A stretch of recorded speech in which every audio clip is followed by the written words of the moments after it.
Welcome, everyone, to another episode of Stigler for the Details. My name is Alan Dickerson, known in some wargame circles as Stigler, and this is another unboxing that comes out of the large GMT shipment of early 2022. And today we're going to be unboxing Vietnam 1965 to 1975. This is a reboot, if you will, of an earlier and highly regarded Vietnam game of the same title by 3W Games. It's a game designed by Nick Karp and published by GMT Games. And let's have a look at the back of the box here. As we can see, we've got a nice big map of Central and Southern Vietnam here, and we see that we have a complexity of 7 and a solitaire suitability of 2, which is low, and that makes sense seeing as the Vietnam conflict was one of a lot of secrecy and crafty maneuvering by the North Vietnamese players, so it just doesn't lend itself well to omnipotence and good intelligence and knowledge of everything that's going on around you. So let's see, we've got Vietnam 65-75 creates one of the longest, most complex, and least understood conflicts in U.S. history in all of its military and political aspects. The game features hidden VC units, air mobility, riverines, national morale, pacification, ARVN effectiveness, and many other nuances that allow the player to grasp the experience of what it might have been like to conduct the war in Vietnam. It says first published in 1984, the game has always represented the quintessential grand operational Vietnam game. The second edition fixes the ambiguities and errors in the original rules and enhances the game with new graphics. It also adds plenty of charts and aids to optimize and streamline play. The game remains faithful to the original design. No unnecessary chrome or rules have been added. Okay, well, let's rip the shrink on this and see what we get.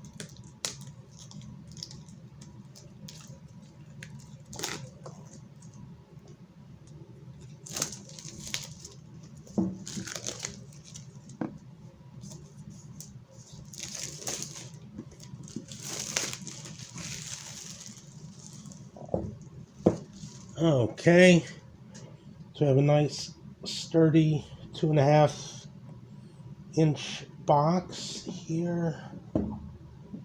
I apologize if we get a embarrassing sounding box fart. We survived.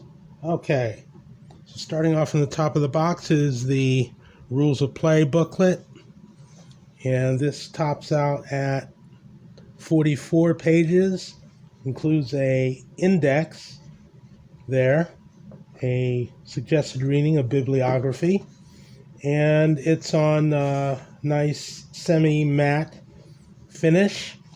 And as we've been seeing with regularity with GMT rule books, nice use of color, nice clear 2-column layout full of examples of play, photos, the little blue, either examples or player notes, and lots and lots of examples I'm seeing here, which is really good. So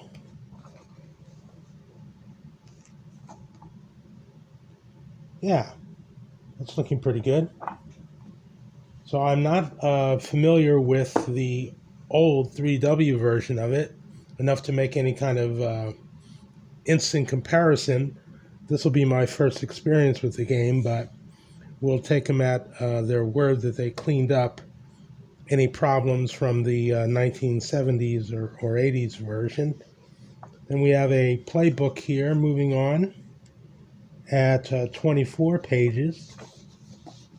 And this has scenarios, operational scenarios, the fall of South Vietnam, the Easter Offensive, and a 65 to 75 campaign game, even after Tet. Some notes on using the record sheets here. Nice, useful playbook. Now we get into the maps. And there are 3 of them, I believe. And again, this is on slightly thinner paper than we're used to. But hopefully they'll still be sturdy. It's a nice semi-matte finish. It seems to be wanting to kind of hitch up a little bit. Alright, so here's our northernmost map here. So we got a large Ho Chi Minh Trail track here. So the North Vietnamese will be making use of that to get supplies and manpower down to the south to boil up some mischief. So the terrain graphics look pretty nice. A lot of mountainous terrain, a lot of jungle, as we can see, and rice paddies, things like that, which are clearly delineated. There's one map. Let's have a look at a second map.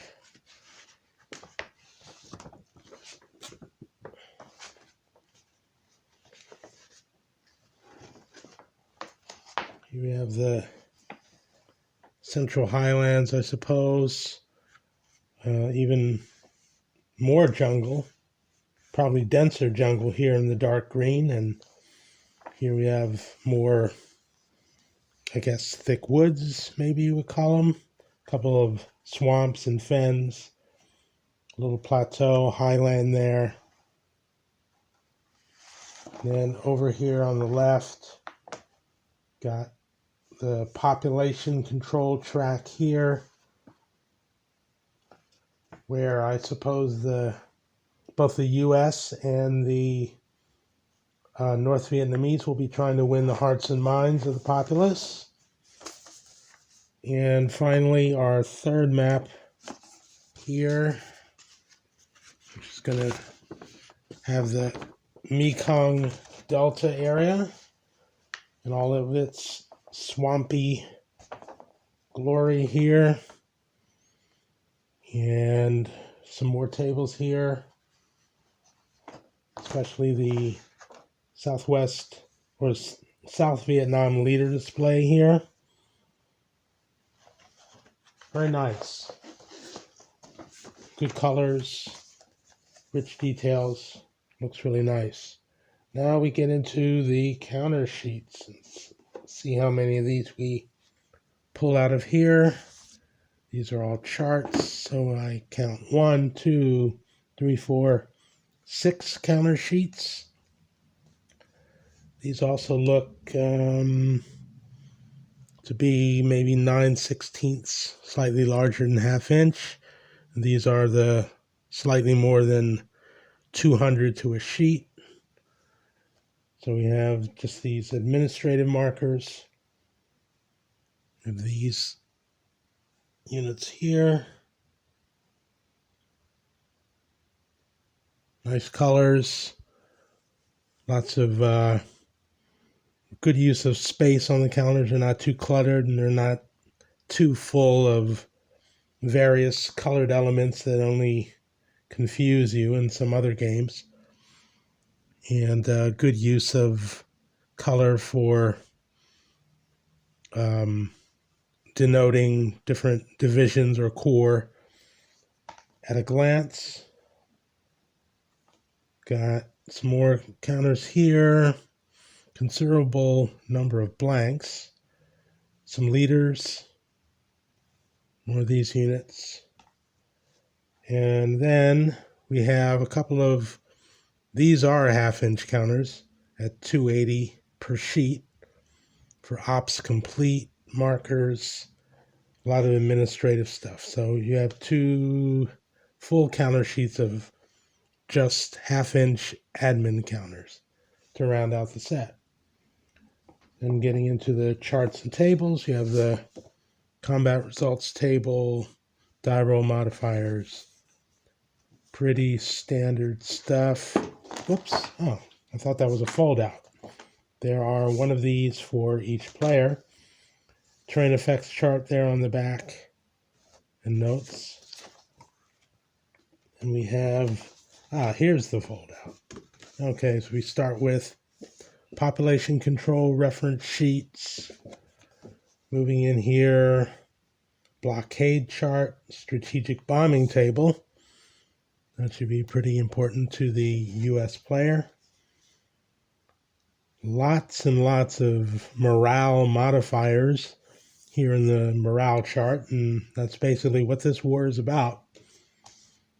Eroding the morale of the enemy and forcing him to either give up the country or give up interest in said country.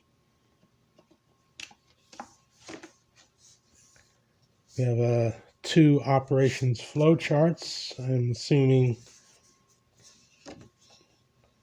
one for each player.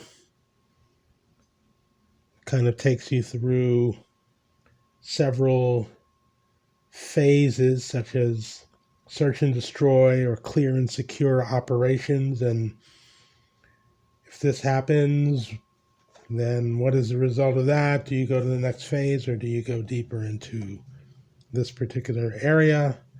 One for security, bombardment.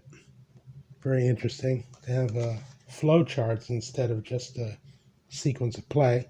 But I spoke too soon. Here is a dedicated sequence of play that players can refer to. And then the seasonal interphase, which is used every certain number of turns. I imagine maybe if these are monthly turns, maybe once every 3 months or something like that. Got some record sheets here, which I assume, since it's not a pad, that you are expected to make copies of and actually fill in the years and other interesting detail here.